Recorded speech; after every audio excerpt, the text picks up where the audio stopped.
कि जीवन का सबसे बड़ा कष्ट कब होता है व्यक्ति को जीवन में, तो बेहिचक बोल देना जब हमारे प्राण निकलते हैं। 5 प्राण होते हैं हमारे अंदर, 5 प्राण, पंच प्राण बोले जाते हैं। और 5 प्राणों को जब यम के दूत खींचने आते हैं ना, सोचो जरा सा नाखून आपका बढ़ जाए, जरा सा, या कोई कुछ थोड़ा सा खाल पे कुछ चढ़ जाए और डॉक्टर उसका चीरा देते हैं ना, चीरा उसको निकालते हैं ना, तो आपके प्राण निकल जाते हैं, इतना कष्ट होता है। सोचो 5 प्राणों को यम के दूत खींचते हैं आपके शरीर से, 5 प्राणों को, कितना कष्ट होता होगा। 5 प्राण जब खींचे जाते हैं अंदर से, कहते हैं कि जब आदमी मरता है तो भी 4 ही प्राण खींच पाते हैं यमदूत, 1 प्राण फिर भी बच जाता है। हाँ, जब आदमी मरता है ना, डॉक्टर कहता है ना कि अब इसमें कुछ नहीं बचा, श्वास बंद हो गई, प्राण निकल गए, ले जाओ इसको, फिर भी वो जिंदा रहता है जी। आप आश्चर्य करोगे, 4 प्राण निकलने के बाद भी उसके अंदर 1 प्राण शेष रहता है। और वो कब मरता है? जब उसमें अग्नि दी जाती है, वो तब तक जिंदा है। जब तक उसमें अग्नि नहीं लगेगी ना, तब तक भी उसके अंदर 1 प्राण शेष है। अच्छा, ये प्राण शेष छोड़ा क्यों जाता है? यम के दूत ये 5वां प्राण निकालते क्यों नहीं है? कभी सोचा आपने? जब 4 निकाल लिए तो 5वां क्यों छोड़ दिया? उसको भी निकालना चाहिए, लेकिन नहीं निकालते। क्यों नहीं निकालते? इसलिए नहीं निकालते कि जब आदमी मरता है 1 प्राण इसलिए छोड़ दिया जाता है कि जब उसको मरने के बाद कपड़े से लपेटा जाता है उस व्यक्ति को, मरने वाले को। और कपड़ा भी कौन सा होता है बताओ जरा? पॉलिस्टर का होता है कि सूती?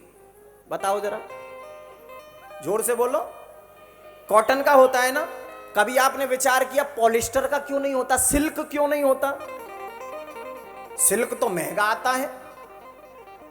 बच्चे पैसे वाले, हम तो पिताजी को सिल्क की साड़ी पहनाएंगे, क्यों नहीं पहनाते जी? हैं? ये सस्ती वाली कॉटन की क्यों लपेटते हैं? वो 200 से 300 रुपए वाली क्यों नहीं पहनाते? उसका रीजन है बहुत बड़ा।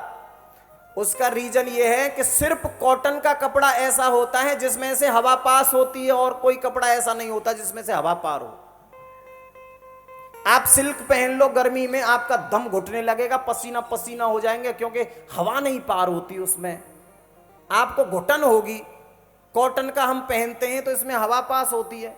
कूलर भी चल रहा है ना, पंखा भी चल रहा, उसकी हवा भी अंदर जाती है कॉटन में, और सिल्क में नहीं जाती।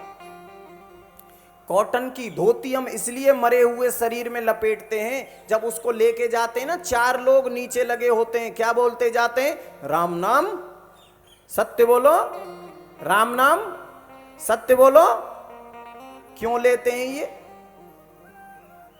आपने कभी सुना या देखा कि कोई मरे और ये नाम ना बोले कि राम नाम सत्य है, सत्य बोलो कहते? बोलना ही पड़ता है। क्यों? क्योंकि जो उसका अंतिम प्राण बचा है ना, अंतिम प्राण, कॉटन की धोती इसलिए लपेटी जाती है कि जब हम बोलते हैं राम नाम सत्य है, तो राम का नाम जो हम लेते जा रहे हैं आगे पीछे सब, वो 4 लगने वाले भी और पीछे चलने वाले भी, तो ऐसा कोई हवा का झोंका आए, ऐसा कोई हवा का एक तेज झोंका आए कि राम का नाम इस कॉटन की धोती के अंदर से निकल के और इसका जो अंतिम प्राण है उसके अंदर समा जाए और इसकी मुक्ति हो जाए। यही तो रीजन है, और कोई रीजन नहीं कि कोई एक ऐसा हवा का झोंका चले कि जो राम नाम है इसके अंतिम समय में, वो कॉटन की धोती इसीलिए तो, पॉलिस्टर की इसलिए कि उसके अंदर कैसे प्रवेश करे हवा, इसलिए उसको कॉटन का ही कपड़ा पहनाया जाता है, क्योंकि अंतिम प्राण बचा है अभी। और जब उसमें अग्नि लगती है धू धू करके, उस समय उसका 5वां प्राण खत्म होता है, उससे पहले नहीं होता।